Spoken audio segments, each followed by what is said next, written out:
Oh ya, jadi gini, penetapan tersangka ini berawal dari adanya keterangan ahli ya, yang menyampaikan bahwa setelah melihat bukti-bukti dari CCTV yang ada, kemudian beliau amati, beliau pelajari, disitulah ditentukan bahwa perkara ini masuk not where assess atau pembelaan yang tidak berimbang.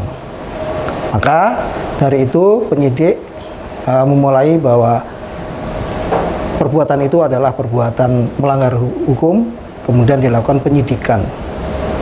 Penyidikan itu juga kita sudah menunggu proses mediasi yang kita lakukan, menawarkan kepada para pengacara masing-masing atau PH masing-masing untuk dilakukan mediasi dengan baik. Tapi karena tidak ada hasil titik temu, maka proses ini tetap dilanjutkan karena dari pihak korban PH-nya menanyakan terus kepada kita. Nah, itu secara umum dari tindak kejahatan ya. Itu secara umum seperti itu. Tapi kenapa APH penyidik itu menetapkan suami itu menjadi tersangka? Nah, ini yang perlu diketahui oleh masyarakat semua, bahwa hukum itu tidak bisa disamaratakan kan itu. Hukum ya harus ditegakkan secara hukum kan itu. Jadi memang kita bicara yaitu tidak ada salahnya suami membela istri, itu tidak ada salahnya. Itu namanya suami ada imam itu melindungi makmum, jadi itu tidak ada salahnya. Tapi proses yang ditempuh ini yang perlu semua ketahui, baik APH, masyarakat umum, dan bahkan pelaku dan korban juga harus memahami ini. Ya, kan itu. Nah, kita kembali lagi ketika ini dimasukkan masuk menjadi ranah pidana, itu harus diingat ya. Kalau pidana itu tidak lepas dari mens rea dan actus rea kan itu.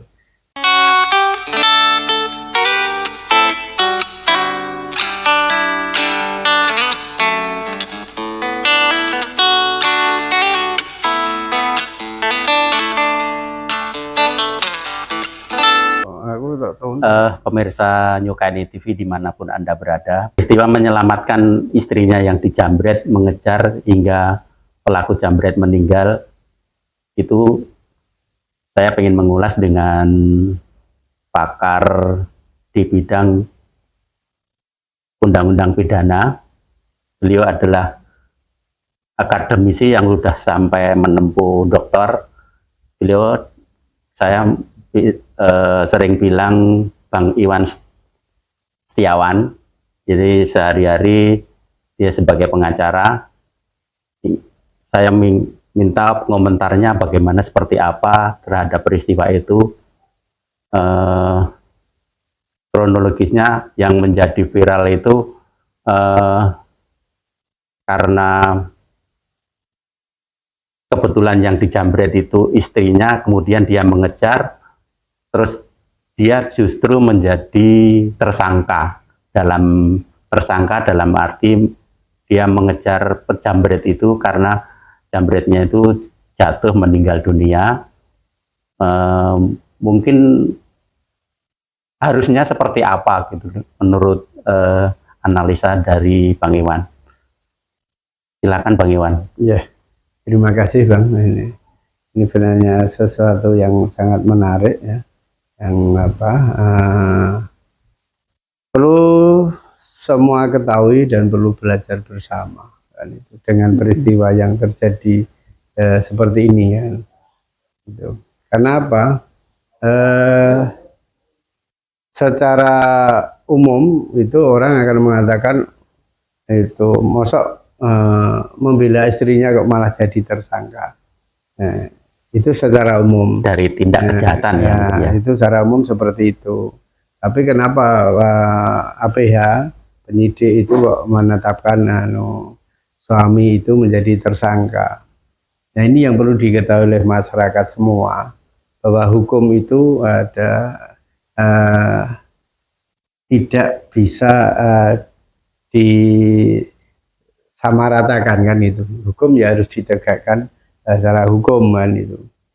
Jadi memang apa kita bicara ya itu tidak ada salahnya suami membela istri, itu tidak ada salahnya. Itu namanya suami ada imam, imam itu melindungi makmum, jadi itu tidak ada salahnya. Tapi proses yang ditempuh ini yang perlu semua ketahui, baik APH, masyarakat umum, dan bahkan pelaku dan korban juga harus memahami ini, ya, kan itu. Nah, kita kembali lagi ketika ini dimasukkan masuk menjadi ranah pidana, itu harus diingat ya. Kalau pidana itu tidak lepas dari mens rea dan actus rea kan itu. Nah, mens rea itu adalah apa, keinginan melakukan kejahatan, niat jahat kan itu saudaranya. Mens rea itu niat jahat. Nah, seperti itu kan harus dilihat kemarin itu dia itu niatnya apa, ngejar itu kan itu seperti itu. Tapi kalau prosedural kita bicara hukum itu, ini idealnya ya, saya ngomong idealnya, masyarakat biar paham. Nah, ketika melihat sesuatu atau melihat kejahatan itu kan apa, di Indonesia itu memang sudah ada petugas-petugas yang ditunjuk, yang diberi wewenang secara undang-undang melakukan itu. Jadi kalau ketika melihat seperti itu harusnya lihat, catat nomor sepeda motornya atau apa, nanti dilaporkan ke yang berwenang ya, terutama kepada kepolisian yang punya secara undang-undang itu memang untuk yang melakukan tindakan-tindakan yang mengarah sampai ke meja hijau kan itu. Walaupun memang tidak lepas ada kejahatan juga ditopang oleh masyarakat umum gitu. Tapi caranya jangan seperti itu, karena kalau terjadi seperti ini akhirnya ini menjadi heboh semua gitu. Dan juga yang perlu diingat bahwa masyarakat kita itu adalah rata-rata tidak sabar dalam menunggu proses kan itu. Nah, ini kan kemarin jadi ributnya kan prosesnya seperti itu. Ya, viral di mana-mana bahwa ini bela istri kok menjadi tersangka, viral lagi ini sudah ditahan. Nah, ini kan semuanya harus belajar. Jadi teman-teman media atau masyarakat itu jangan kalau belum punya data komplit itu jangan segera dinaikkan di media sosial. Akhirnya ini akan membuat kebingungan di masyarakat dan menimbulkan persepsi-persepsi yang tidak baik. Karena apa, dalam proses itu di sini kita bicara APH yang sederhana itu ada polisi, ada jaksa, ada hakim, ada pengacara. Jadi polisi itu adalah pembantu penyidik, jaksa itu penyidik, itu menjadi satu kesatuan, ya, termasuk hakim, pengacara ya di situ. Nah, ini memang prinsipnya dibedakan. Kalau penyidik itu, polisi dan jaksa itu menggunakan asas praduga bersalah. Karena untuk mengungkap, untuk mencari kejelasan tentang suatu tindak pidana. Sedangkan hakim dan pengacara menggunakan praduga tidak bersalah. Ini harapannya secara filosofi sebenarnya ini sangat ideal. Jadi akan terjadi keadilan yang sesungguhnya. Saling membuktikan, ya, pengacara juga membuktikan, hakim menjadi wasitnya. Nah, untuk menentukan suatu keputusan yang benar-benar punya rasa keadilan.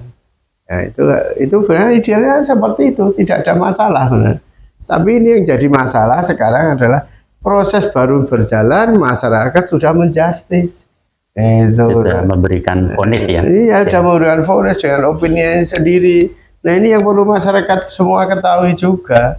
Yang dinamakan legal opini itu harusnya dikeluarkan oleh ahli hukum. Bukan oleh masyarakat yang terserbu, ya ini yang notabene bukan oleh media juga. Ya, tidak tahu hukum, komentari media membesarkan, dan ini dianggap legal opini. Ya, ini tidak, legal opini itu adalah statement hukum oleh pakar hukum. Jadi sarjana hukum belum tentu bisa membuatkan legal opini.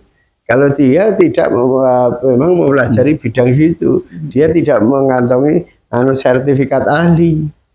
Nah, itu yang harus masyarakat paham. Jangan pendapatnya orang banyak sekali jadi wah ini legal opini. Ini salah. Walaupun satu orang itu ahli membuat pendapat itu menjadi legal opini. Nah, itu harus diingat seperti itu. Ya, juga mengajak ke sana antara restorasi justice dan perdamaian ini perbedaan yang sangat panjang. Iya, tadi yang jauh. Yang terbaru dari pihak kejaksaan mungkin dari tekanan dari netizen maupun media sosial itu pihak kejaksaan pun yang sudah dilimpahkan perkaranya ke kejaksaan oleh pihak polisi menempuh jalur restoratif justice itu tadi. Jadi meskipun dalam arti perkara ini sudah selesai atau belum, saya kurang tahu. Yang jelas dari kemarin pihak kejaksaan menempuh jalan restoratif justice itu dalam arti para pihak yang berperkara saling memaafkan.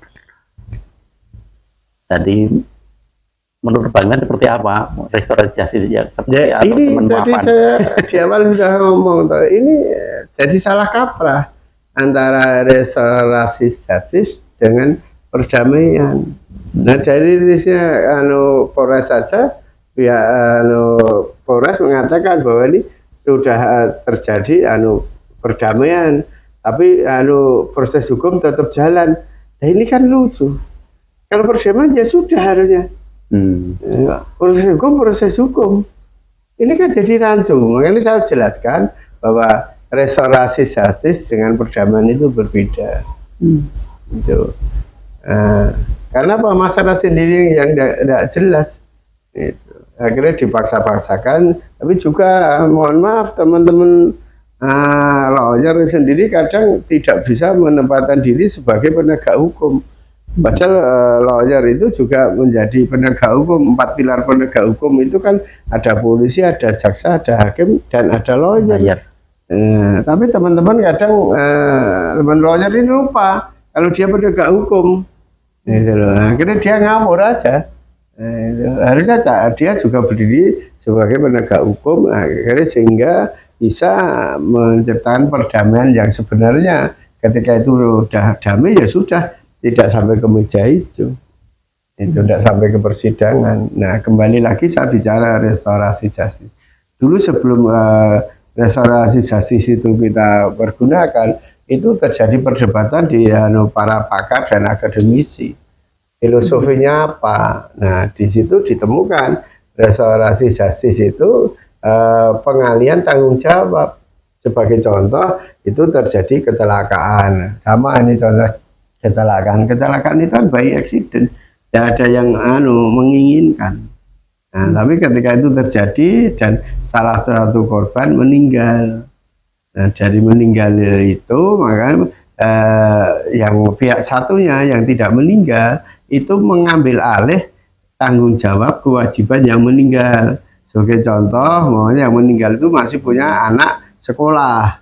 Nah, yang menabrak akhirnya mengakibat meninggal itu mengambil alih tentang tanggung jawabnya itu anak tetap sekolah sampai jenjang yang diinginkan. Nah, itu setelah itu ada kesepakatan ya sudah di situ dibuatkanlah nota perdamaian dan selesai sampai di situ. Ya, seperti itu rasanya. Sekarang nggak apa-apa sedikit nanti rasanya ya gimana? Ini jadi salah kaprah.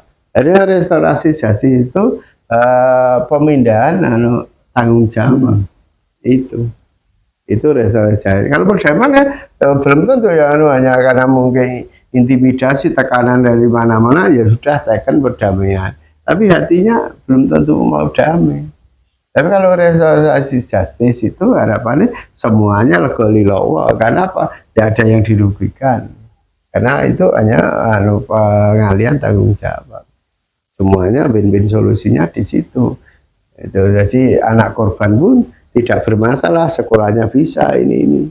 Hal itu ya memang dia tetap harus kehilangan orang tua yang jadi korban. Karena dengan kalau orang tua tidak hilang ya tidak bisa restorasi justice. Makanya harus ada itu, muncullah restorasi justice. Jadi terhadap persoalan ini khususnya apa yang pelaku melindungi istrinya dari pelaku jambret, mengejar dan lain sebagainya itu kalau sebelum viral mungkin berjalan sesuai hukum ya Bang. Ya harusnya seperti itu apa. Jadi jangan apa-apa langsung medsos. Makanya kan banyak himbauan untuk yang bijak dalam menggunakan medsos. Karena kalau tidak bijak berakibat seperti ini. Jadi itu tidak salah. Istri suami melindungi istri itu tidak ada salahnya. Tapi caranya ini yang yang tanda kutip umpamanya itu. Seperti tadi contohkan karena di sini ada pihak institusi yang dilindungi undang-undang untuk melaksanakan tugas itu. Nah, karena seperti tadi orang lihat kan itu di luar, jadi tidak paham kalau mobil itu suaminya atau apa kan dia ya misalnya kan kalau bukan suaminya ya makanya siapapun saja tidak harus bicara suaminya. Nah itu kan bisa melihat dan sekarang orang sudah semua bawa HP yang ada kameranya, foto aja, jebret. Nah langsung ke kantor polisi, Pak, di sana ada kejahatan ini identitas motornya ini. Karena motor itu juga terregistrasi di Samsat. Itu kan bisa dilacak ini. Nah, kan banyak juga seperti itu bisa dilakukan. Tapi kembali lagi karena emosi saat spontan itu tidak apa-apa mengejar seperti itu. Dan juga ketika itu terjadi seperti itu, ini kan proses toh. Makanya saat tadi di awal sabarlah, ikuti sampai proses selesai. Proses selesai kalau memang tidak puas kan ada upaya hukum, banding, kasasi, PK kan seperti itu. Tapi masyarakat kita ini sudah tergopoh-gopoh, setiap perkara harus tidak sampai sidang dipotong di tengah. Nanti kalau tidak puas, nanti APH-nya yang diserang ini. Nah, ini kan aturan tidak pernah dijalankan. Makanya dari awal tadi saya ngomong ini juga terima kasih ini sebagai edukasi kepada masyarakat. Jadi kalau itu lihat dulu lah. Ya, karena prosesnya dalam hukum acara pidana SOP-nya itu kan dari taruhlah itu laporan, pengaduan, ada terlapor, setelah terlapor dilidik ini dan cukup bukti akhirnya dinaikkan ke penyidikan. Di penyidikan itu prosesnya memang itu harus menjadi tersangka. Itu loh, tersangka dilimpahkan menjadi terdakwa. Nah, setelah proses bla ternyata terbukti menjadi terpidana. Ini kan proses yang harus dijalani. Nah, ini baru tersangka. Dan nanti kalau sudah persidangan terdakwa, persidangan majelis hakim menyatakan, oh ini tidak terbukti, bebas. Kan tidak ada masalahnya. Apalagi dari keterangan Polres Sleman mengatakan tidak pernah menahan tersangka ini. Kan apa yang diributkan? Nah, harusnya teman-teman media dan medianya sendiri itu bisa memfilter masyarakat-masyarakat yang tidak paham ketika mengupload berita yang tidak bisa dipertanggungjawabkan itu sudah bisa ke filter, tidak bebas seperti ini. Ya, dengan bebas ini orang berpendapat sendiri-sendiri. Menurut saya seperti ini aja, kalau ini nanti dipotong-potong, saya bisa grebek juga netizen yang lain dikira saya melindungi penjahatnya. Padahal ini prosesnya seperti itu. Saya juga tidak nyalakan suami yang melindungi istrinya. Suami apa kalau tidak mau melindungi istrinya itu? Kan dia seperti itu. Tapi kan semua ada proses, ada caranya itu. Tapi kalau semua mau bersabar dan ya semuanya ini tidak bisa dimulai hanya masyarakat atau pihak atau tidak bisa. Semuanya bareng-bareng. Ayo kita tegakkan hukum ini karena negara kita ini juga terkenal bahwa negara hukum. Ya kita itu slogannya negara hukum tapi kelakuannya barbar semua. Nah apa-apa nyuruh kelompok yang banyak seperti itu. Termasuk ketika semua gerujuk ke kejaksaan sebagai penegak hukum yo kader akhirnya membuat Akhirnya membuat keputusan restoratif justice itu ya. aja itu proses berjalan. Iya. Tapi berjalan yang beneran, jangan intimidasi. Gitu. Ini yang sekarang terjadi kan, kemudian ada titipan, ada ini. Nah ini yang akhirnya membuat masyarakat kita runyam seperti ini. Mungkin kalau saya melihat ini bentuk dari apa ya, empati netizen yang berlebihan terhadap apa yang suaminya yang dijambret itu. Jadi wah, ini ngelamat ke bojone kok malah dijadikan tersangka oleh polisi. Mungkin empati dari netizen yang berlebihan itu, Bang. Ya bukan sehingga berlebihan. menimbulkan Itu memang ya salah satu empati netizen yang tapi kan netizen sendiri itu tidak paham hukum. Ini ya karena ketidaktahuan SDM yang tidak tahu, inilah yang membuat ini menjadi gaduh. Coba kalau yang orang-orang paham hukum yuk diam aja, tidak apa-apa. Oh ini proses, seperti saya bilang kan, oh ini terlapor, menjadi tersangka, terdakwa, baru terpidana. Nah ini proses belum sampai ke sana. Ya kita harus komentari itu ketika itu final. Oh jadi vonis semuanya besok itu vonis suami itu bersalah. Nah ketika itu upaya hukum kok banding pengacaranya, PH-nya berikan data-data yang sebenarnya biar nanti mempengaruhi putusan banding. Itu masih kurang puas, kasasi, berikan data sedetilnya sehingga itu bisa mempengaruhi cara pandang hakim dalam memutuskan. Itu kan apa? Kebenaran tidak mungkin bisa dibohongi. Itu kalau proses ya mungkin karena ini ya Indonesia lah itu ya, tapi kebenaran akan bisa. Nah kami sering memperjuangkan kayak gitu, udah gini dikalahkan ya udah kita banding, kita kasasi kalahkan, kita PK, tapi pada akhirnya kalau itu fakta itu benar ya akhirnya dimenangkan. Yang kadang menjadi salah pemahaman yaitu masyarakat itu tentang kalah dan menang. Jadi hukum itu tidak ada kalah dan menang, hukum itu salah dan benar. Nah, tapi masyarakat kan kalah dan menang. Dan proses panjang masih bisa dilalui. Itu. Ini yang kemarin makanya walaupun saya tidak memperhatikan sekali, kalau lihat cerita seperti prosesnya, ini belum apa-apa sudah menjadi viral. Karena apa ya itu netizen dan yang lainnya rasa buru-buru kan itu. Ini proses saja kenapa itu. Karena kembali lagi pidana itu dari mens rea. Sekarang jujur aja, si suami itu niatnya apa? Bener lah di CCTV semuanya itu memang ditabrak. Nah niat nabrak itu apa? Itu. Saya yakin dia niat nabrak itu hanya untuk menghentikan, tidak untuk membunuh kok. Itu aja kan itu. Mens reanya kan niatnya menghentikan. Oh sekarang kalau kayak gitu, nah itu lihat yang itu apa di salah satu TV apa sergap itu, dia petugas itu. Kalau kayak gitu sama tuh hukumnya. Dia orang penjahatnya 1, petugasnya 30 kok. Dia itu sudah menyerah, sudah ketakutan, tapi tahu sendiri masih dipiting-piting kayak gitu. Nah, semua mengeluarkan senjata ngawal, masukkan mobil. Apakah itu juga tidak pelanggaran? Kalau kita bicara HAM itu pelanggaran. Tapi mana ya? Karena dia dilindungi undang-undang. Tapi tindakannya ini kan sama dengan suami yang ngejar ini tadi penjamret. Nah, jadi ceritanya memang beda ya Bang. Yang melakukan itu polisi sama masyarakat biasa itu beda ya? Ya benar saja beda. SDM masyarakat kita yang tidak paham hukum. Itu. Nah, polisi kalau ditanya niatmu apa? Mengamankan penjahat. Kan gitu. Jadi ini tadi masyarakat umum, suami yang ngejar. Niatnya apa? Menghentikan penjahat. Tidak ada yang punya niat membunuh. Begitu juga petugas itu yang punya undang-undang itu.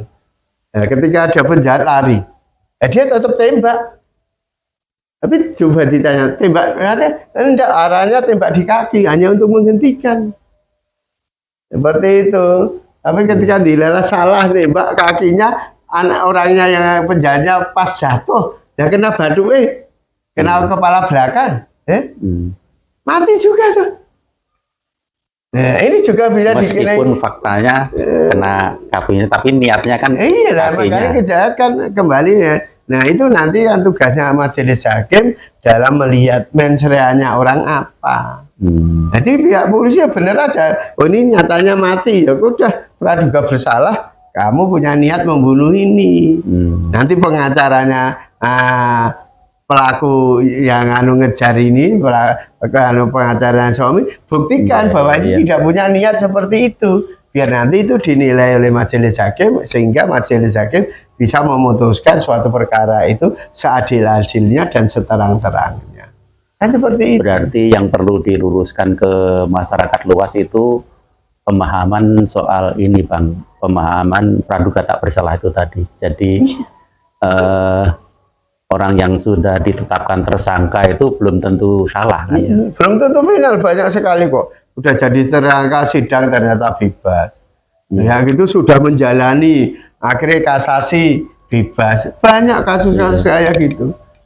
Tapi ini di media sosial udah sangat ramai sekali, bahkan media mainstream pun setiap hari kemarin itu menyiarkan berita ini. Jadi banyak pakar juga yang intinya tindakan polisi itu menetapkan tersangka itu tindakan yang berlebihan dan lain sebagainya. Ya, bisa, jadi akhirnya kan masyarakat luas tidak diberi edukasi yang pas gitu. Ya, maksud saya polisi tugasnya kayak gitu. Kalau polisi tidak berani mentersangkakan orang, nanti tidak ada kerjaan. Tidak ada hasil, nanti masyarakat mencoba polisi lagi. Lucu. Tapi kalau semua ini ayo jalankan koridor prosedur undang-undang yang ada, nanti kan akan paham di sana. Nah, itu. Terima kasih, Bang. Mungkin untuk penutup season ini, Bang, mungkin kata-kata bijak untuk masyarakat luas kita terhadap berbagai peristiwa yang ada, mungkin seperti apa, Bang? Ini untuk teman-teman masyarakat dan ditolan semua yang melihat ini, itu saya berharap bersabarlah, jangan main hakim sendiri, jangan mudah terpengaruh oleh informasi dari media atau dari siapa saja yang tidak bisa dipertanggungjawabkan. Sabar, semua itu ada prosesnya, karena memang negara kita menerapkan itu dan itu ada undang-undangnya. Nah itu, jadi ikutilah proses yang ada dan sampai nanti pada finalnya seperti apa. Jadi di awal sudah saya katakan ada upaya-upaya hukum yang bisa ditempuh oleh siapa saja yang merasa dirinya dizolimi atau merasa tidak mendapatkan keadilan. Itu ada upaya-upaya hukum yang bisa ditempuh sehingga bisa menemukan keadilan yang sebenarnya.